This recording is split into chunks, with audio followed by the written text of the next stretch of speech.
إلهنا ما أعدلك مليك كل من ملك، لبيك قد لبيت لك، لبيك إن الحمد لك. بالنسبة إلى موضوع التطعيمات، طبعا في 3 تطعيمات مهمة. أهم واحد فيهم له تطعيم التهاب السحائي، وعندنا التيتانوس والدفتيريا، والتطعيم الثالث تطعيم الإنفلونزا.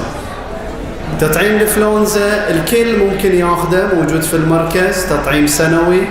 ننصح كل الحجاج انهم ياخذونه على اساس خصوصا هي رحلة الحج في مشقة في تعب، فعلى الاقل الواحد لو تصيده هناك تصيده زكام بلاعيمه يدوخ، فما بالك اذا تصيده انفلونزا. الشغلة الثانية اللي عندهم ادوية، اللي عندهم امراض مزمنة، في عندنا سستر ليلى، وعندنا هناك الممرض حميد. فرجاء قبل ما تطلعون اللي موجودين، إذا أحد يشتكي من أي أمراض مزمنة في فورمة إذا ممكن تملونها إلينا. واللي ياخذ أدوية بشكل عام، يعني إحنا الحملة إن شاء الله راح توفر الأدوية إلى كافة الحجاج وبعض الأدوية الطارئة، فنتمنى اللي ياخذ أدوية معينة إنه يروح المركز ويقول لنا إن أنا نسيت دوايي.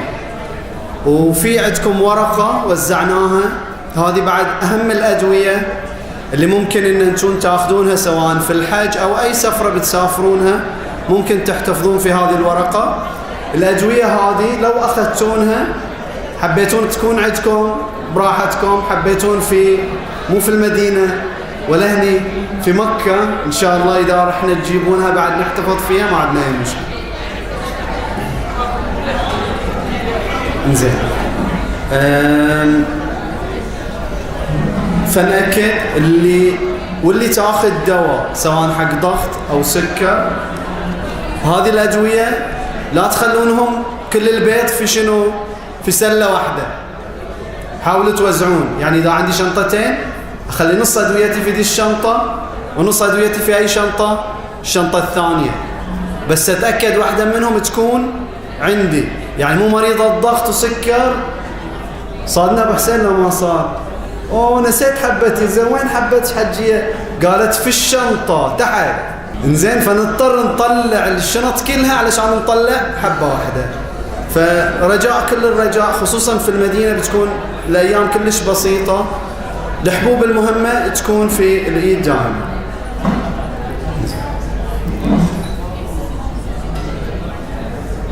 هاي بالنسبة لموضوع التطعيمات.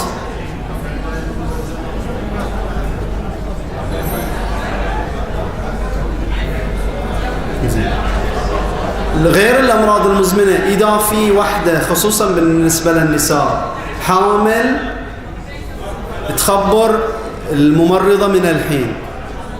إذا كانت حامل رجاء تخبر الممرضة من الحين، لا نتفاجأ بعدين عقب الطواف يجينا أحد يقول والله والسكلر بعد، الاثنين الحوامل وأي واحدة سكلر أو واحد سكلر، نتمنى تخبرونا من الحين على أساس إن احنا نكون وياكم، على أساس هم ويا المشايخ ويا الإرشاد، خصوصا بالنسبة للحامل في بعض الأمور إذا في رخص شرعية إليها احنا نقول لها اخذي بالرخص الشرعية، مو تقول نفس ما قلنا أمس أنا أول مرة أجي أبى أسوي كل شيء أبى بنفسي بدون، على أساس تحس إن حجتها حجة كاملة.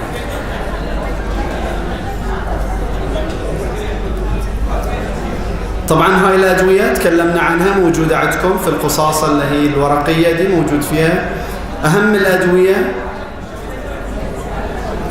المضاد إذا ما أعطوكم المركز مو تزعلون يعني، لأن عادة إحنا ما نعطي المريض المضاد الحيوي، نقول له لازم تروح للطبيب، الطبيب يشوفك، فقول لهم ان انا موجود وياكم وانكم ما بتستخدمون المضاد الا اذا اعطيت، الا اذا قلت لكم. زين، بالنسبه لاثناء السفر فننصح دائما تكون ملابس خفيفه الواسعه، قد ما نقدر نتجنب الاحزمه، جوارب الضيقه. خلال السفر يمكن تشوفون الوجبات تكون خفيفه، فلا تقولون والله من الحين اكل مخاول بخيل علينا ما جاب لنا شيء، بس نتفت جبنه ونتفت سليسه، لا مو لأنه بخلا منا بس، لأن احنا نفضل دائما في أثناء السفر أن تكون الواحد يكون الأطعمة اللي يأكلها أطعمة خفيفة على أساس ما يحتاج إلى دورات المياه بكثرة، خصوصا في الباص، خصوصا لمجموعة الناس.